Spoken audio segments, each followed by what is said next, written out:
All right guys, here for a really quick tip on how to save some seeds from your garden to save money and just basically never have to buy seeds again. It's this simple. Okay, case in point. Now right here, this is some leaf lettuce. I grew this early spring, harvested tons of cut and come again lettuce, but I let this bolt on purpose. Okay, so if you let your lettuce get to the point that it starts bolting, eventually it's going to put on flowers. These nice little yellow flowers. They look almost like dandelions a little bit. They are related distantly. Anyhow, once the flowers have finished blooming, you're going to get these little seed pods. Okay, so this one kind of dry. Now this is actually fairly sticky because it has like a sap in the inside of the lettuce. But just check this out, guys.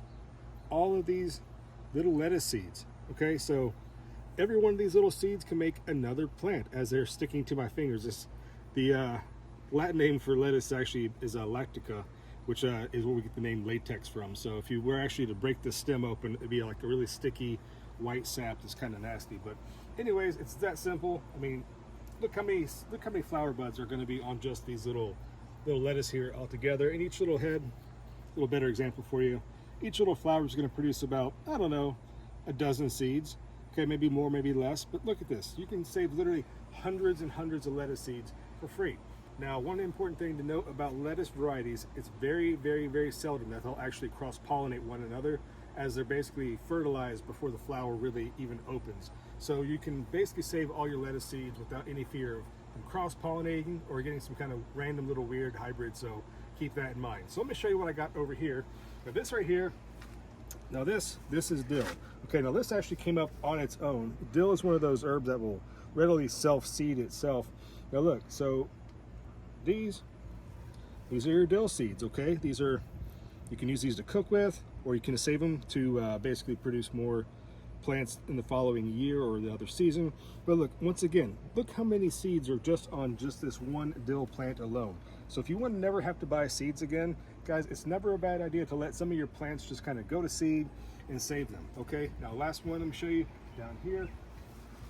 Now this right here is actually coriander, but it was formerly what you would call cilantro. So if you let cilantro, which you would harvest for the leaves, similar to down here where they're kind of old and ratty now. Now look, once they get to the matured part, now this is what the herb coriander is. A lot of Middle Eastern cooking will actually take the coriander seeds and crush them up and grind them into a powder, which makes an excellent for Indian food and things like that. It's a really widely used herb in that part of the world. But yeah, so look at this. This is just, what, a dozen seeds right here. You got tons and tons more. I mean, you could never have to buy coriander seeds ever again. You could have an unlimited amount of cilantro for delicious salsas, delicious canning, whatever you want to make, all summer long for practically nothing. So I always encourage everyone to learn how to save your own seeds, because you'll just end up saving so much more money. Learn how to grow the seeds. I have tons of videos I can show you about how I've started all of these different kind of plants from seed.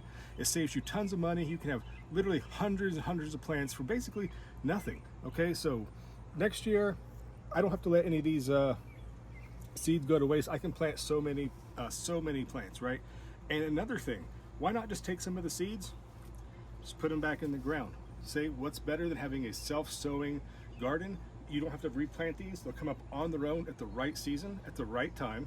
You have volunteer plants everywhere. You don't have to put the effort in. You don't need grow lights. You don't need to spend all the time watering them, forgetting whether or not you left the grow lights on or off or fertilize. They'll grow on their own, guys. Self-seeding herbs and things like that are just an absolute treasure in the garden for many, many reasons. So hopefully you guys are willing to go out and save some of your own seeds.